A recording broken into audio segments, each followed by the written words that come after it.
webinar to the Edmund Hillary Fellowship. I'm sure many of you have checked out our website and learned a little bit about what we're about.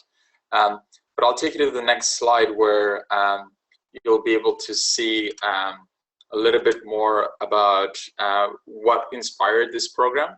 The name that we hold is that of Sir Edmund Hillary. If you know of him, he's the first person to climb Mount Everest in 1953. He's from New Zealand and a very regular human being who did the impossible.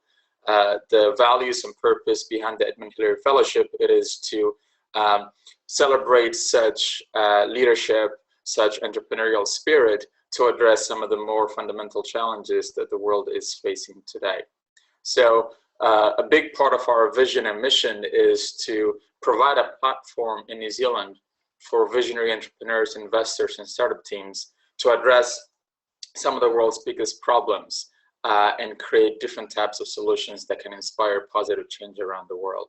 Entrepreneurs are coming from all walks of life, and we understand that great talent today doesn't have boundaries, doesn't have countries of origin, doesn't have age, and this is a very inclusive program that is aimed at supporting such individuals from New Zealand. The unique partnership that we have with the New Zealand government allows each person who gets into our fellowship program to access New Zealand's Global Impact Visa. Great. Just wanted to jump in. I see that that's perfect. So instead of using the chat for questions, please put your questions in the Q&A and we'll do pauses to get to those. So thanks for that introduction, Joseph. Just wanted to give everyone a bit of an idea of what we're going to cover in this webinar. So we'll keep chatting a little bit about the Edmund Hillary Fellowship and the Global Impact Visa that goes along with it.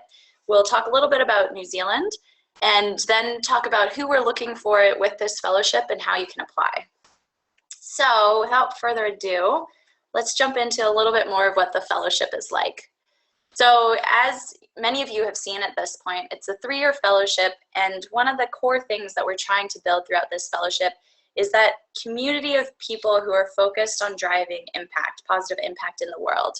And so we'll be bringing in entrepreneurs and investors who want to be part of that community that's solving these problems from New Zealand. The other thing to know is that we'll be bringing in up to 50 international fellows and up to 10 fellows from New Zealand every 6 months. So that means every year we'll have up to 120 fellows coming through. A key difference with the fellowship that makes it complementary to other accelerators or incubators that are out there is that rather than having set programs on, the fellows are all going to have a marketing session at this time, for example, the support that we're providing is much more tailored and individualized. And so there are a few key touch points with all the fellows, and we'll talk more about that in a minute. But what we're really going to be focusing on doing is making sure that what a particular fellow needs, be it from connections for their business all the way to support in getting integrated in New Zealand, that we're providing those specific things.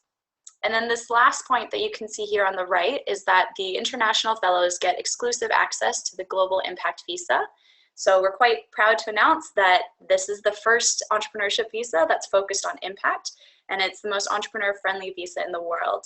We'll be talking a little bit more in a bit about some of those aspects. A couple things to highlight now is that the requirements around it really are focused on impact and really are quite flexible. So there's no minimum number of days to spend in New Zealand.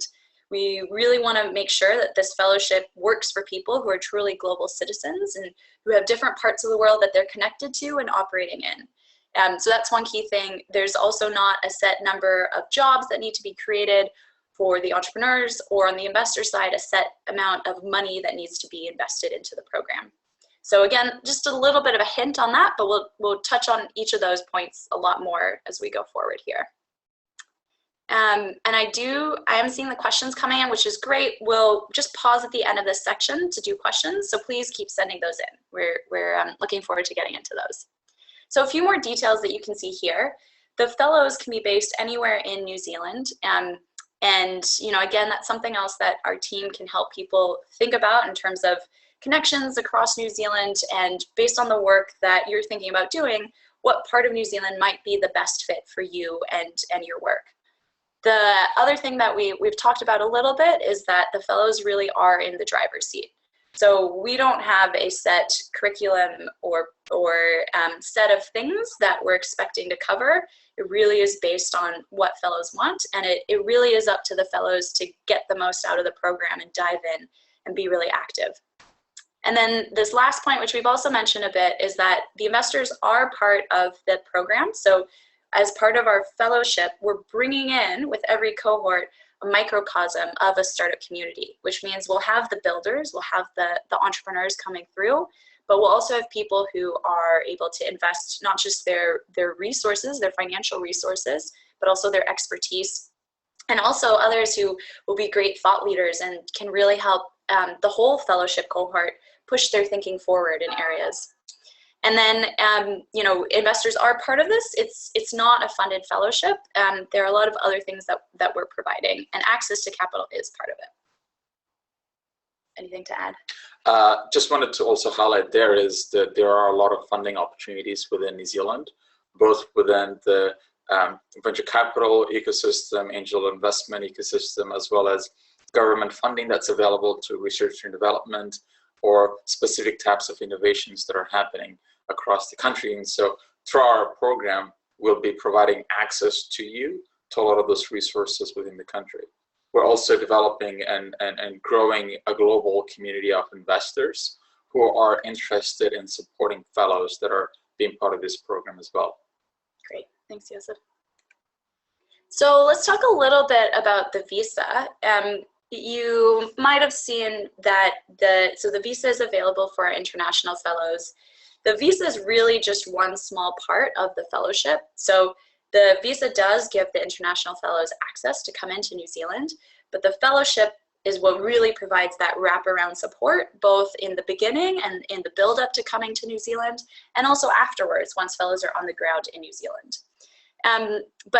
So just talking a little bit more about the Global Impact Visa itself, it is a really exciting pilot that, and a really exciting public-private partnership that the New Zealand government is doing with the Edmund Hillary Fellowship team. We're excited that it will be lasting from 2017 to 2021, and that means we'll have up to 400 visas, so up to 100 international fellows coming in each year. We've also talked a little bit about how open and flexible it is. So, you know, not having the minimum days in New Zealand, being very open to different types of ventures, different types of work. That's another part of the openness. And you can also, we allow people to fail in their ventures and start again. We allow entrepreneurs to work on multiple ventures at the same time. We allow various types of partnerships between companies within New Zealand, as well as partnership to organizations overseas. And so this is very much designed with the entrepreneur and fellow right in the middle. And the whole visa program is there to support those people who have been selected and identified as high impact potential with the Edmund Hillary Fellowship. And I think something that you can see from those examples is that for the fellows, we're really investing in those people.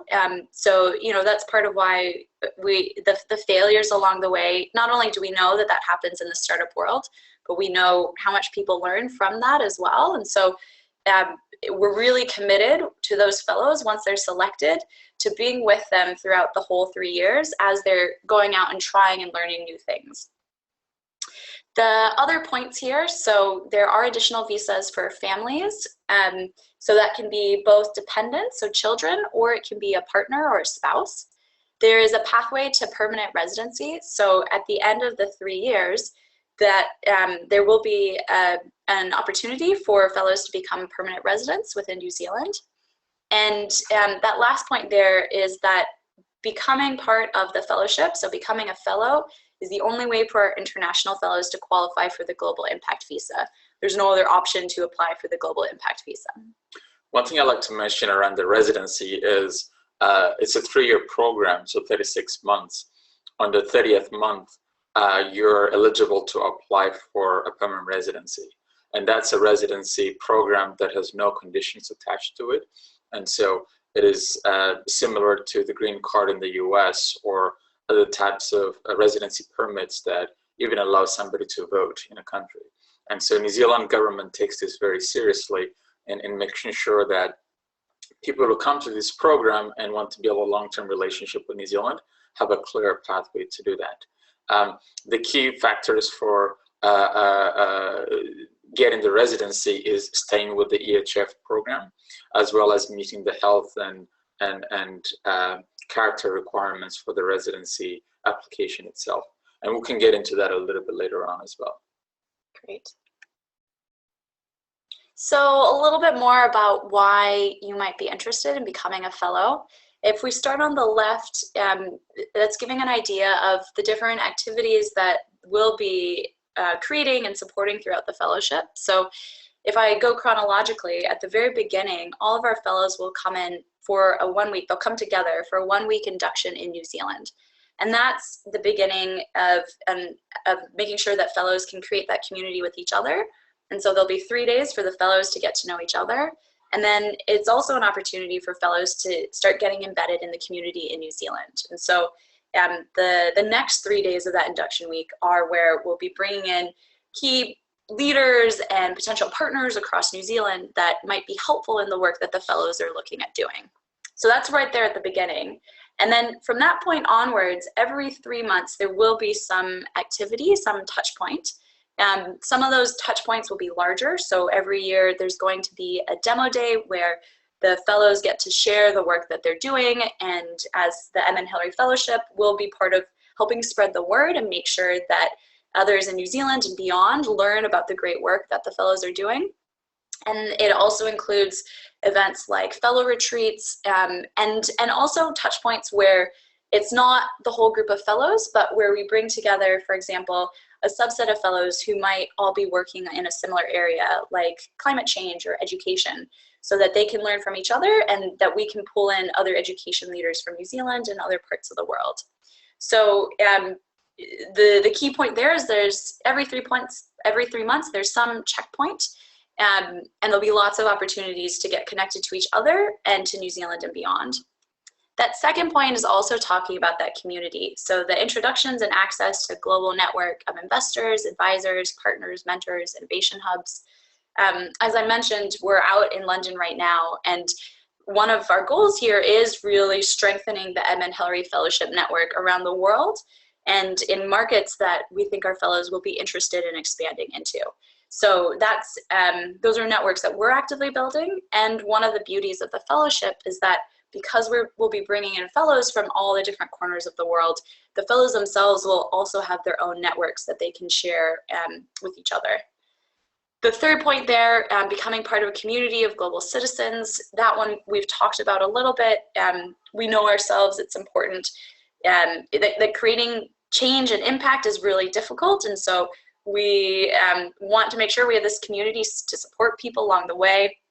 That fourth point, connections to top talent, accelerators, centers of research, and research and development grants. Yosa spoke to a bit, but there's great support for entrepreneurship in New Zealand, and we'll be helping connect the fellows to that. And that last point about individualized support I've also spoken to. That can be everything from those really key business connections all the way to what's a good school to send your kids to. We can move to the next one. Perfect. So then just thinking a little bit about the types of people that are coming through, we'll have those international fellows, but also fellows from New Zealand. And we wanted to just clarify some of the things that are consistent across all. So, that global community is something that all of our fellows are part of. And we see benefits both for the New Zealand fellows and also for the international fellows, in that the international fellows through the New Zealand fellows will have another pathway to get really integrated into New Zealand. And the New Zealand fellows will also have another pathway to get connected to international networks. We've spoken some about those support infrastructures across New Zealand, and the New Zealand fellows can be part of assisting the international fellows with that. And then again, for all of our fellows, part of our job is making sure that we help market and spread the word about what they're doing on a global stage. And then finally, a clarification point that the application process is the same for international and Kiwi candidates. We've got just another slide, and then we'll jump to questions. So we've heard from a lot of people that they want to know more about what fellows are doing and will be achieving during the 3 years that they're part of the fellowship. We think about it in terms of these 5 key buckets. One thing to say here is that we don't expect every fellow to be doing things across every single one of the buckets. What our job is, when we're thinking about the whole cohort and that community of fellows, is to think about making sure that we have people who can touch on different buckets. And so collectively, each group of fellows will be able to touch on those, even though no one person is expected to do all of them. So briefly on each of those, we'll be looking for people who are building global impact ventures. So, the entrepreneurs, the doers. We'll also be looking for people who are able to connect New Zealand with New Zealand startups and the New Zealand startup community with hubs around the world. We'll be looking for people that can be those thought leaders and influence new ways of thinking that can really help New Zealand and the world push how we're trying to address some of the big problems that are out there. We're looking for investments, not just of money, but of time and expertise. So smart capital, people who have experience in creating change around the world, who can share that experience. And then finally, through the work of the fellows and in the work that we're going to be doing to help spread the word, we want to help create this thriving community, in this thriving innovation community that then attracts more talent to New Zealand and more capital to New Zealand to help make that a really virtuous cycle. So with that, let's pause, and I think there might be a few questions that have come in. Joseph, do you want to kick us off with those? Yeah, there's one question there around the slides being available. Could you tell about what the webinar is going to be? Yeah, great question. Thanks, Linda. So in terms of the slides being available, one, we are recording this, and we'll make the recording available at the end of the session. So you'll be able to see the slides through that session. And yes, you'll be able to see the slides in the recording. Another question that I'd like to address here is basically can groups of people who are just thinking that groups of people who are applying at different stages in their entrepreneurial careers can apply for this. So from people who are just right at the beginning to individuals who are further down the line. We're trying to create an ecosystem of entrepreneurs and investors who are at different stages in their entrepreneurial career. So anybody at whatever stage you're in can apply. Great. And just adding to that one, so Fritz had asked a question about if there's any specific types of businesses that we're interested in. We are quite open. One of the criteria that we'll talk about a bit later is that it's important for it to make sense, for there to be a reason for that to be experimented with in New Zealand. But the ones that you mentioned here, food tech startups, those are interesting to us. It's the key question is it solving a real problem in the world? And is it something where it makes sense to incubate that from New Zealand? There's another question around waiting until April. A big part of our design is that we accept fellows in a cohort, in 2 cohorts a year. So there's an aspect, we'll talk a little bit more about the selection process soon, but there's an aspect of this that is just based on the individual credentials and the work that they're doing and their potential, but we're building a cohort of really diverse people as well. And so what we're going to do is when all applications come in, we're going to really compare all applicants and design our cohort in that way. And to make that possible, applications are live at any time, but decisions get made twice a year. Great. Hugh sent in a question around when our first 3-day induction or week-long induction will be. And that will be in October. In terms of specific dates, I think we're looking at mid-month of October. So we will confirm that specific date by April 30th and let everybody know who's applied. Yeah, great. Thank you. There is also another question around if people get a chance the following year, if they're not selected this year. Good question. So for all the applications, There might be some people where we think they're really promising and doing great work, but there wasn't space and it wasn't a fit for this year. And so for those people, we will encourage them to then be part of the process the following year. And individuals who apply but don't end up getting in 1 year, but their circumstances change significantly and wish to apply again, they're allowed to do that. And applying to EHF and if somebody does not get into EHF program, they're open and able to apply to other programs as well, other visas, paths for New Zealand that are available as well. And this doesn't inhibit you from applying to other visa paths. Let's do. There are quite a few questions that have come out, which we'll address soon around selection process and quite a few other criteria as well. Yeah. So what we might do is keep going. Some of the questions that are still on there will be covered, or we'll touch on it in following slides. So let's keep going, and then we'll come back to the questions again in a minute. All right. Great. So. About New Zealand. Quickly touch upon about New Zealand and why you should really think about New Zealand for such a program. We see the country really positioned as an incubation nation, as a place where you can experiment with really bold and creative ideas and turn them into reality in action. The fact that New Zealand is small and agile, has got very high integrity, political, economic, social environments, all these aspects really allow for creative entrepreneurs to realize their vision and create impact that they really want to scale around the world. And so when we think about the unique characteristics New Zealand has, it's just so great for execution. It's great for making bold ideas come to life.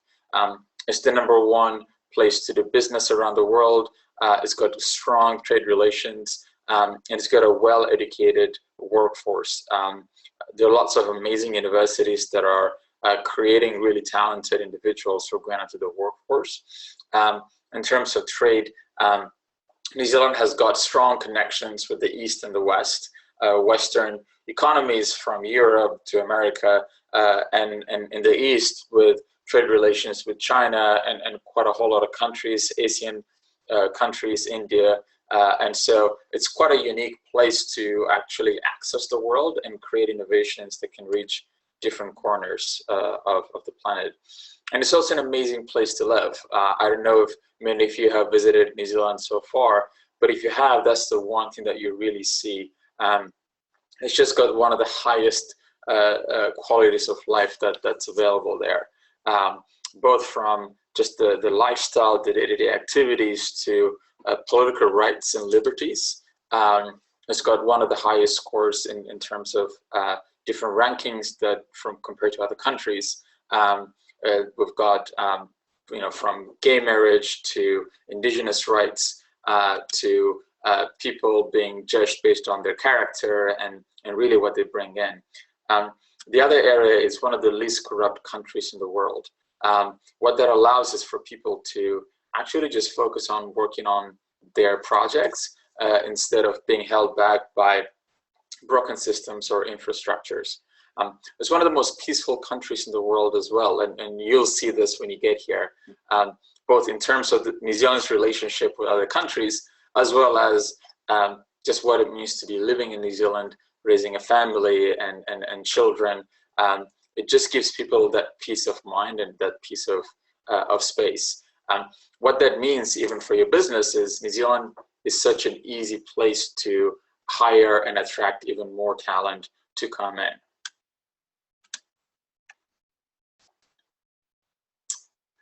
And again, if you haven't visited New Zealand, one thing that you'll notice is it's just got such an incredible culture. Starting from indigenous relations and rights, the country has signed the Treaty of Waitangi in 1840. It's one of the few countries that has actually done that. And there's a lot of work that's been done in that space, but a huge proportion of the New Zealand population is indigenous as well as from Pacifica areas. And there's a stronger level of integration that's happening here compared to several other countries with indigenous communities. It's also the first country to give women the right to vote. It is nuclear free at the same time as well. I talked earlier about the marriage equality. These are just some examples around just the culture. A few things that I'll add to this is the idea of fairness, equality, and justice are really very high in terms of what Kiwis really value in the ecosystem and really the society that people want to be part of. There is a good social support mechanisms for vulnerable people in the country. What that allows is for people to fully realize their potential and be given a fair chance to succeed in life.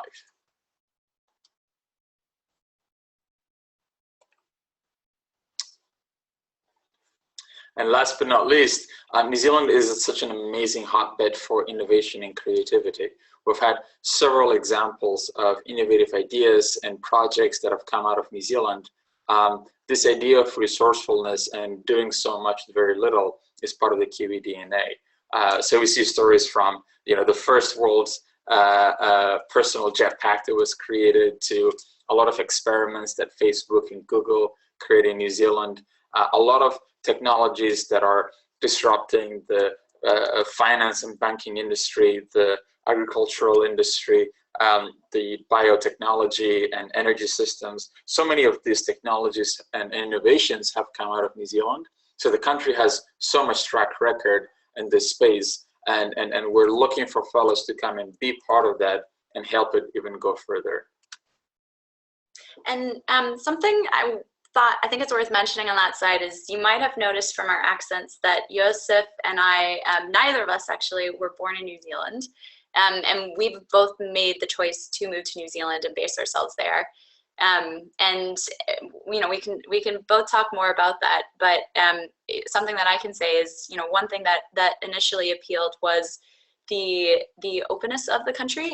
So I'm married to a Kiwi, and New Zealand was open to me coming in, and it was an easier process than what we were looking at for him to come to my country.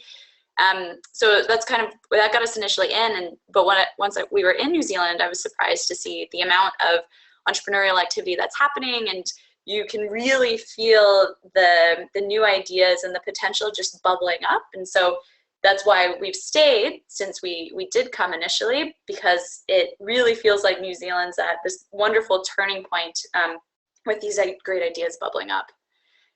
So a couple of the questions that we might want to answer. One thing was if there are particular sectors that we're looking for. Good question. So we're being quite agnostic in terms of where applicants are coming from. There are sectors that New Zealand is traditionally known for and has a lot of infrastructure. You can learn a lot about those on our website, as well as various government websites. But for this program, we just understand that great entrepreneurs, great investors, they're coming from all walks of life, and they're creating new opportunities. And so we really want to look at really people who are making a big difference through their work, and think about how well they can plug into what's happening in New Zealand. Just another thing that I'll mention there is, New Zealand is a small country, only 4.5 million people living there. And so we're not leading in every single industry possible out there. But what the opportunity that exists in New Zealand is for great innovations to actually create even strong industries within the country. So for example, space industry was really developed based on the innovations of one company. And now that's a big priority for the government in promoting a massive piece of industry that New Zealand can really succeed at on the global stage. Another example is film industry was really developed through the Lord of the Rings and The Hobbit, but a series of movies have now developed a whole ecosystem that has made New Zealand the world's capital for digital animation and post-production for large-scale movies. And so fellows coming through this program can create even new sectors and new industries that they can really excel and get the support of the broader ecosystem to help them get there. Great. The next question that I think would be good to jump into is from Jocelyn. So can the venture be related to professional services or only for product-oriented businesses? Good question. It can be both product or a service. And we look at various creative ways that entrepreneurs are creating impact. At the same time, we're also open to people applying with different types of organizational structures, from purely for-profit to cooperative to nonprofit to B Corp. We're going to talk a little bit about the criteria that we have very soon, but we're quite agnostic to the organizational structures that people have. Great. And then I might try to crank out a few of these quickly because I see we've got a lot here. So there's one question about helping connect people and their ideas to great work that's happening in New Zealand. So just given the volume of people coming through, we can't promise to do that for every person that comes through. Something that we can recommend is that on our website, we do have some resources that are helpful. So a lot of the regional associations in different parts of New Zealand are very open to those requests and are very helpful with those connections. So please do check out our website. And the second thing I can say is for people who are able to come out and visit New Zealand, do let us know if you are coming to visit, and you know, we can see about helping out with connections or referring you to some of those regional associations as well. Then there's another question about being able to switch from, so this is from Janitha, about switching from one visa type to the fellowship. That's absolutely fine. We've worked closely with Immigration New Zealand, and they are comfortable working with cases like that. So whatever visa you're on, you're welcome to apply for the fellowship as well. And if you become a fellow and get the Global Impact Visa, you'll just be switched over to that. It's a good one. Yes, you can do it. So another question from Laura: can fellows employ people from the United Kingdom or somewhere else once on the Global Impact Visa? Yes, so if you set up a company or a venture, you can employ somebody. They won't be coming through the Global Impact Visa, but New Zealand actually has really advanced and progressive work skill migrant visa categories. And so they will really be eligible for that as well. Something we can say is that we are looking for ventures that will be hiring Kiwis. It is a goal to be building the startup ecosystem and innovation ecosystem in New Zealand as well, just to add that. There's a question about the selection criteria that's in our next section, so we'll get that there. One quick question here. So if someone's applying with a team of 2 people, what does the application fee look like? How does that work? That's a great question. So in the cases of teams that are applying, we recommend that one person fills out the application form. And so that means you only pay the application fee once. But within that application form, you'll say that you're applying on behalf of your team, and then we'll ask you for information about your team members. Then for those that progress to the interview stage, we will then do interviews with all of the team members. Great. Maybe there are quite a lot of questions here around the selection process. So why don't we just get into that? Yeah, let's do that. Perfect. Yeah. Great. Just close this. Perfect. So who we're looking for. Earlier we mentioned about Sir Edmund Hillary. There are a lot of qualities that such a human person really represents in New Zealand around his values of humility, resourcefulness, and vision with relentlessness to pursue bold new frontiers. Some of the values that EHF has that are really inspired by his life story are laid out here in front of us. On the left one with Te Reo Maori, and on the right in English. Values of boldness, so people who are really pushing the envelope and tackling some big challenges. Interconnectedness around understanding that actions in one place have repercussions in various other places, and so people who can really think about the consequence of their actions is a big value that we hold. Excellence is definitely really on top there for us, so people who are executing and developing new models, not just talking about them. And so the EHF program is for entrepreneurs and investors who are developing and experimenting with new types of approaches to solving problems. So excellence is a big part of it there. Global impact is a big value for us. Individual whose work is creating positive impact around the world, not just in the immediate vicinity. There's a strong emphasis on fellows coming in, making an impact in New Zealand, which is very important to us as well. But we're looking for people who are thinking global from day one and looking at how their work in one place can affect change in very other places as well. The values of authenticity, people to be fully themselves, is something that we hold to a high standard, because we're creating a community of learning and of growth amongst other fellows. People bringing their full self and every part of who they are to the organization, to the program, really helps them gain as much as possible from the experience, as well as contribute new ideas and skills to other people who are involved. The value of stewardship is really on top for New Zealand. Actually, is one of the national values that exist there. This idea that all of us are being given unique opportunities and unique platforms. The land that New Zealand is on, we're looking for people who are going to steward that and be great ambassadors for the country across the world through their work and through their values and vision as well. And last but not least, humility is a big value for our program. It's deeply inspired by Sir Ed and his life story, as well as for many of you who have come and experienced New Zealand. Humility is a big part of the culture in the country as well. So people who are humble to ask questions and to learn and to always get better is a core value to helping fellows succeed as part of this program. So the selection criteria that we discussed earlier, there are pretty much three key things that we're looking for from people who are applying. The one is the personal qualities of the individual, the skills and capabilities, where they're well connected, what networks do they bring, and how well do they align with our values that we talked about earlier on.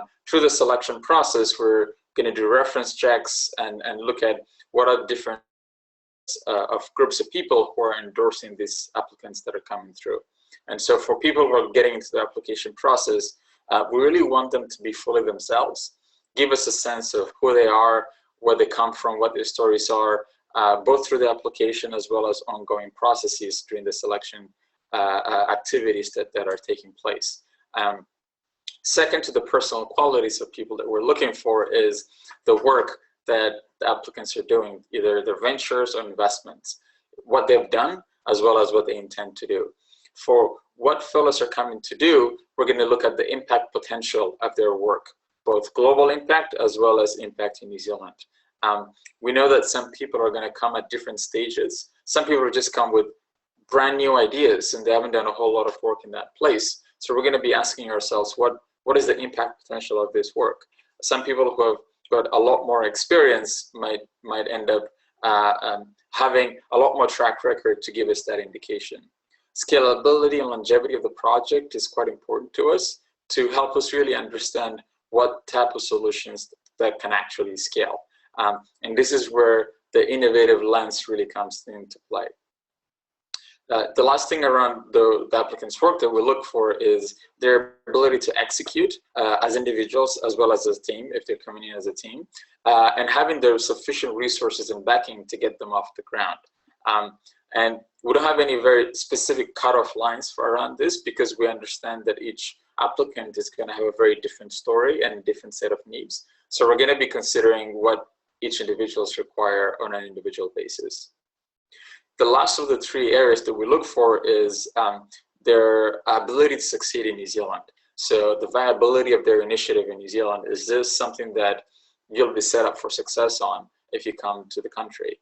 Within, we're looking for fellows who are going to be pushing boundaries and experimenting with new types of ideas. So if what you're working on doesn't exist in New Zealand, that's okay.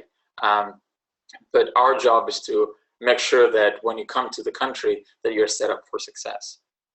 And considering that the visa program that GIVES provides is a path to residency, we're looking for individuals who have got a long-term interest in engaging with the country. And so just getting in a true form what people's desires are to go and deeper, longer-term relationship with the country. As you can see with this selection criteria, the key thing for us is just to make sure that fellows or applicants who are applying can tell us really where they are and be truthful and honest to us. Those are the things that are really most important to the selection process, because our process is so flexible in understanding where the fellows are and in their circumstances in their lives. And so the more you tell us around your individual qualities and how you can contribute to your work and its potential and just your intentions with New Zealand, the more likely it is for us to have a fuller picture in helping us make this decision. Lastly, you can see their cohort diversity. This aspect is out of fellow applicants' control, but this is something that we'll do right at the end when we have collected all great applications that have come through, is to design a cohort that is quite diverse in its fullest sense. People coming from different parts of the world, different stages in their entrepreneurial careers, different types of experiences, so that we create a very rich learning environment. Sometimes we might get applicants who are really great, but they might be a good fit in the next cohort. And in that situation, we might communicate with you and tell you that we'd like to consider you in a different cohort, specifically with a diversity lens. And the visa criteria that we have, as many of you have seen on our website, number one is that you meet health and character checks. The very specifics around this are both on our website as well as on the immigration website. These are quite straightforward. The main thing that I'll mention on this is that, for example, police certificates and records take a long time for each country. And so if people are applying to this program, we strongly encourage you to submit your request to get a police certificate from every country you've lived in over the last 10 years for longer than 12 months. So just to really hone that point in, if you're applying, if you have applied or are looking to apply for this first round with the deadline at the end of April, do start thinking about your police checks now, because it can take several months to get them depending on which government you're corresponding with. English language requirement is important. The main reason there is New Zealand is an English language speaking country. And so for you to be able to operate with freedom and succeed in this place, that language requirement really makes a huge difference. Third requirement is to have sufficient maintenance funds to look after yourself and your family. The amount of money that New Zealand government has said is a minimum is 36,000 New Zealand dollars that you need, either possessing that or showing potential to earn that amount of money in the next, since right from when you get in, to show us that you can look after yourself during that period of time. And if you're looking to invest in New Zealand, as coming in as an investor, we need to know that you've acquired those resources legally. Great. And then I'll do this section, and because it'll answer a few more of the questions that are coming through, and then we'll save the rest of the time for questions. So just a few of the application logistics. So as many of you know, the applications are open right now for our first cohort. The deadline is April 30th. Something that we'll note is if you apply after April 30th, we'll just automatically put you into the running for our next cohort. So we'll be accepting applications anytime, but the deadlines are for when we will pull everyone in and then craft that cohort that we've been talking about. The selection on the Edmund Hillary Fellowship side will, people will hear back in June. And then from there, the people who've been selected will move on and do the Global Impact Visa application. They'll hear back from that in August. And we have an on-the-ground induction in October, in the middle of October, as we talked about before. I'll just keep moving on through this. So, oh yeah, anything to add on that one? Can I quickly walk through this? So for the selection process, you submit an online application, as you have seen. We're using an expert panel of evaluators from around New Zealand and around the world to support us through the first filter. And once we've gone through that first decision process, we invite candidates for online interviews. And that will be done via Skype or Zoom, where we get to really learn more about you. After the interviews, we'll do background research and do thorough searches on everybody who we have interviewed and is qualified to move on to the next filter.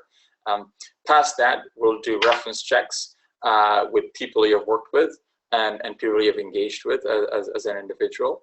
And following that, we spend a whole week pulling all fellows' faces and designing a final cohort, as I mentioned earlier.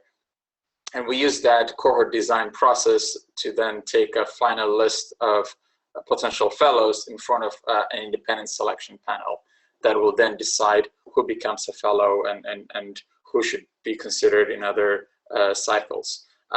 That is really when we have identified who the final fellows are. International fellows get invited to apply to the Global Impact Visa. Kiwi fellow applicants automatically get into the fellowship program since they won't need the visa. Perfect. And then a few quick details on how to apply. Some of you will have seen this, so I'll go through it quickly. You can apply on our website. It does involve creating an account on Submittable, so you'll create a username and a password for that. We anticipate that the application should take you 30 to 60 minutes. And once you've created an account on Submittable, it means that you can start and then save, leave, and return to your application at any point, so you don't have to do it just in one sitting. The fees, just to put them up there, the entrepreneur applicants, it's 850 New Zealand dollars. As we mentioned, if you're a team, one person should apply and then list the other team members' names. Investor applicants, it's 3,000 New Zealand dollars. We do have a limited number of scholarships for the entrepreneur applicants, which will cover 50% of the application fee. So apply through us for those if you would like to get that.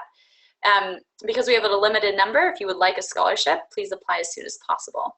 And then the last thing on the fee side is that for applicants that are from New Zealand, there is a 75% discount on both of those sets of fees.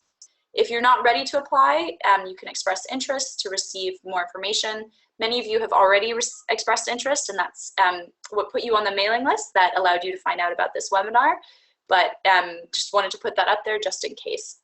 Let me just tick forward here quickly, and then so again, just a few of those key links here. We'll leave them up, and then let's move to questions. So the one question that I'd like to answer here is whether we need to have a primary organization we lead or have co-founded to submit the application form. That is not necessary to have an existing organization. If you're looking to start a new one, tell us more about it in your application. And then this question from Natalia, really good question. So it's about if someone would be able to work full-time in New Zealand in order to support the team, and does someone need to have a job offer in advance? So the fellowship being as flexible as it is, someone can be a fellow and also be working. It might be difficult for someone to work full-time and be a fellow, because we do expect that people will be putting some time towards developing their venture and their idea. But part-time work, for example, would be an option under the fellowship and under the Global Impact Visa. Yeah. And you wouldn't, we would want to see in the check of maintenance fund, so there's a financial funding check, there would need to be some indication that you would be able to earn the extra funding to support yourself. Yeah. One thing that I would just highlight there is, if your primary goal is to work in New Zealand, then there are other paths for you that are available there. And when you're ready to apply for the fellowship with your project and have actually the freedom to jump in it, then you can look at our program. There's another question from Yair about access to funding. So, if the fellowship can support with funding required to commercialize an idea. So on that one, we've mentioned that there are funding resources available already within New Zealand that are there to commercialize great research and are available to ventures. The other thing we can offer is that, one, there will be investors that are coming through as part of the fellowship. And then finally, we have connections already in Silicon Valley, and we're building connections with other investor hubs around the world. And so our aim is to be able to also help facilitate those warm introductions to investors for fellows that need it. Next question I'll take is there a criteria for entrepreneur scholarships? The main criteria that we have for the scholarship, which is primarily just the application, by the way, it's not for the $36,000. That is really looking at entrepreneurs who are earning very low income or haven't have a whole lot of saved up to let us know their current circumstances, and we're giving that scholarship of 50% off on their application fee just for entrepreneurs and for people to whom the application fee might be a barrier to actually submitting an application. There's another question. So this is on the team side, but teams of spouses. So, and the question is it necessary for both to apply for the Global Impact Visa, or should one of them enter through a family visa? That one is up to your discretion. So your two options would be one person applies for the fellowship, and if they get it, the other person gets a partnership visa, or you apply as a team. So one person would still apply, but would list the other person as a team member. Yeah. That's really dependent on the work that you're doing, how closely you're working together. Either would be valid. Yeah, if your spouse is just coming in because the person is your spouse, then we recommend that that person applies for the spouse visa. But if you're actually in a business partnership with your spouse and they're part of the team, then we encourage that person to be a team member. Yeah, great. So there's a question around startups and incubators. If founders get to choose the incubators and locations, or is it the other way around? So we allow fellows to do what makes sense for them. Which means that the fellows get to choose where they are in New Zealand. The fellows can choose if they want to also go through an incubator or acceleration program in New Zealand in addition to being part of the fellowship. So yes, it's completely up to the founders, and it's also up to the founders to not do an incubator or accelerator. We do aim to provide really strong networks, which is a component of what accelerators provide, and so the fellowship should be providing that to fellows. The next question I'll tackle is, does bringing capital add points to affecting decision? That's a challenging question because the way we've designed this program is really not looking for how much money somebody brings as a measure of success.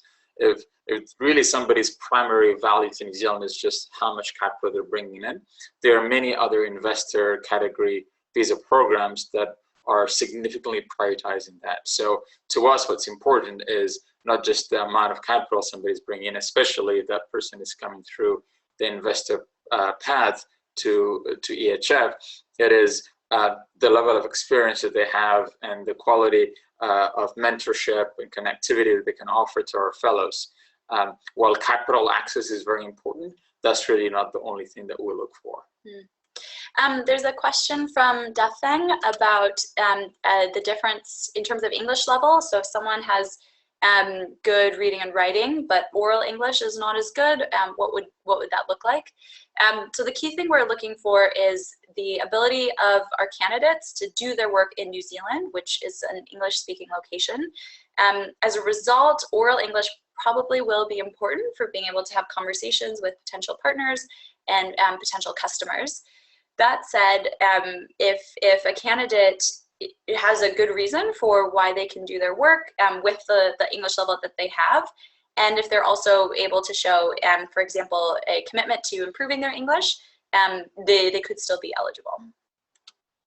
I'll tackle a question around the video. I'm going to look for it now, but are there any requirements for the video, or can it be edited and developed? Really, our main ask for the video is that you do it in the most natural way. There are applicants who are using their iPhone and just recording a video, which is fantastic because it just helps us really know you and get to understand who you are and how you think. And so actually, the less edited it is, the better for us. So just do it in a way that is easy for you to submit and help us get to know you as a person versus a highly modified version of you, which actually might not help you through the application process. Great. This question from Mariam is just a quick clarification. So at the end of April, we will be going through the process to choose up to 50 international fellows and up to 10 New Zealand fellows. Every 6 months, we'll do that again. So every 6 months, it's up to 60 people that we're selecting. There's another question around, will we look at the education background of the application? Good question. This is the first visa program that we have that does not look at educational qualification as a necessity or a criteria. So we're open to people who don't have university or people who didn't even finish high school. That's totally fine. the main thing we're looking for is what you want to do in your global impact potential. Great. There's a question about how the October start date for our first cohort aligns with the school calendar in New Zealand. The school calendar matches the year, so January to December. So it would be time to get on the country, get settled, and then the children could start school in January, February. There's a question around, is it necessary to place an expression of interest directly to the government, or will this be organized by EHF? If you're interested in applying for the Edmund Hillary Fellowship Program or to access the Global Impact Visa, then you can submit an application directly on our website for EHF. If you're not ready to apply for EHF yet, just submit our expression of interest form, just so that you can stay in touch and learn a lot more about our program over the next few months and years. Perfect. So we're close to time. So what we might do is we'll skim through for some of the other questions that we think are relevant for a broad group of our fellows. And then the ones that we don't answer here, we'll answer via text afterwards. Yeah.